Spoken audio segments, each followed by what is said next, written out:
Hello friends, welcome to the new video series. In this video series we are going to learn about JavaScript. First we will see how to declare and use variable in a JavaScript.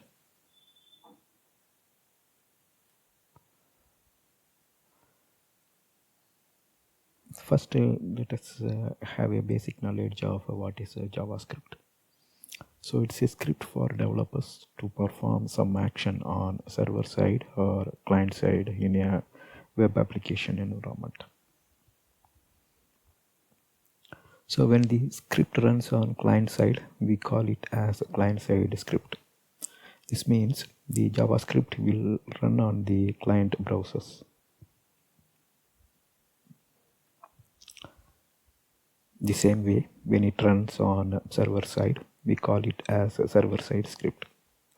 This means the script runs on a web server like IIS server or JBoss server or WebLogic server, etc. In this video, we will learn how to create our first JavaScript server, and we will run that in a web browser like IE or Chrome. So let us see how to declare a variable. So you can declare a variable using var keyword. So here is the example. So here result is a variable name, and you can see the keyword var. So that's how we declare a variable. JavaScript does not check variable type. If you see the very first statement here, var result, we are not specifying the type, like whether it is integer, float or string. So there is no type, we just declare var result. So here we can store integer as well as string in the result. Why? Because the variables in JavaScript is typeless. Since it is typeless, the variable can hold anything in it. So here if you see result, we are storing 100, and in the result we are storing a string nothing. A string can be represented using double quotes or single quote in JavaScript. But the point here is, since the variable is typeless, it can hold any value. So you can, at some point in your code, you can use the result to hold integer, and after some point in code you can use the same variable to store a string. Alright, now let us write our first JavaScript. So if you see, it's a HTML document, and the HTML document is having head and body sections. So this is just a normal HTML text only. To begin a script, you have to use the script tag, then type we specified text or JavaScript. So whatever goes in between this script tag is a JavaScript. Why? Because we specified a type as a text or JavaScript. So var name equal to Ganapati Sundaram. So that's what we declared. So here we declared a variable and we initialized it. Next, inside, if you see, we are using an object called document. The document refers here the HTML document in which this JavaScript is running. Write is a method on that document object. Then using that write method, we are writing a string, then we are appending the name. So name we already initialized. So when we execute this, it will write the content, welcome Mr. Ganpati Sundaram in the web browser. So whether it is IE or Chrome, document refers the executing HTML document. So if I name this document as my first.html, here document refers that document.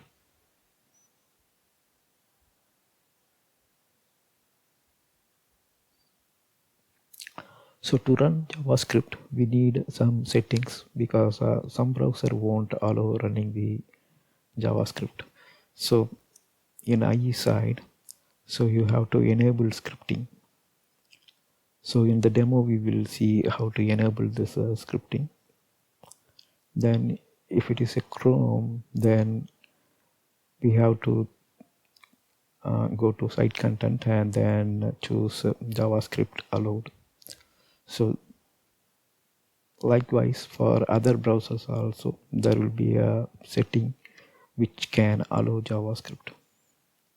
So in this video series, if you want to execute the examples, if you want to hand code it in Notepad Plus or in your favorite editor, and if you want to run that in any of the browser, you have to enable JavaScript. Alright, now let us go to the demo part. So here is our first script. You can see the script tag, variable name is defined, then we are writing it.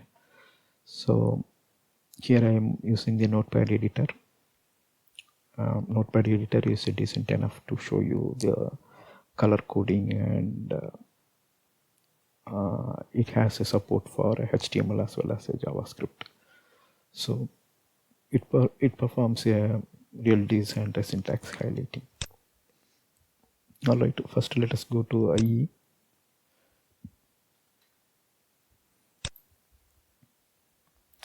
So to execute this script is here in G-Drive temp. So to execute that script, first we have to click on Internet Options. Then from Internet Option, choose the security. Then make sure Internet is selected here. Then click on the custom level. Then when you browse here, so I think it will be towards the end. So here is the scripting section, and if you see, if it is disabled or prompt, if it is disabled it won't execute JavaScript at all. If it is prompt, then each time it will prompt you whether you want to execute. So for now I kept it enabled. So this is on the IE side. Now we will go to Chrome side. Let me keep it open.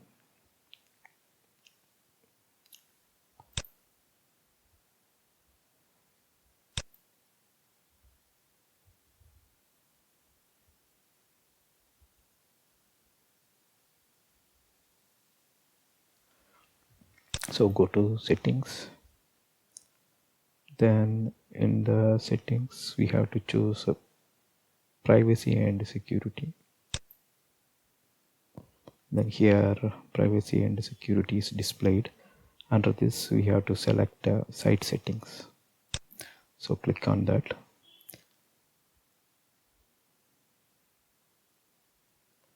And if you see here, JavaScript is allowed. So if I click here, sometimes it will be turned off like this. So you have to turn it on by clicking this. So once you made this setting, you have to close all existing browser. So there should not be any running browser once you set that setting. Then you have to reopen the browser. Alright, now we will execute this in IE. And if you want to see, once again, we declare a variable, then we are printing the content in the HTML document.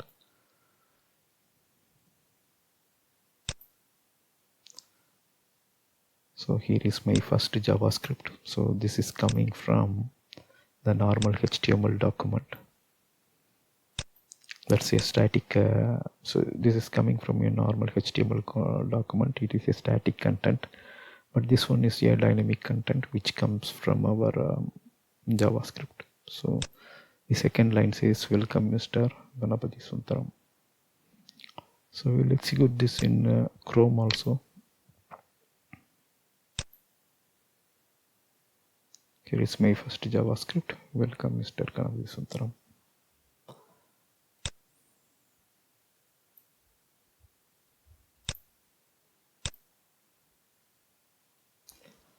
So All right, that's all here.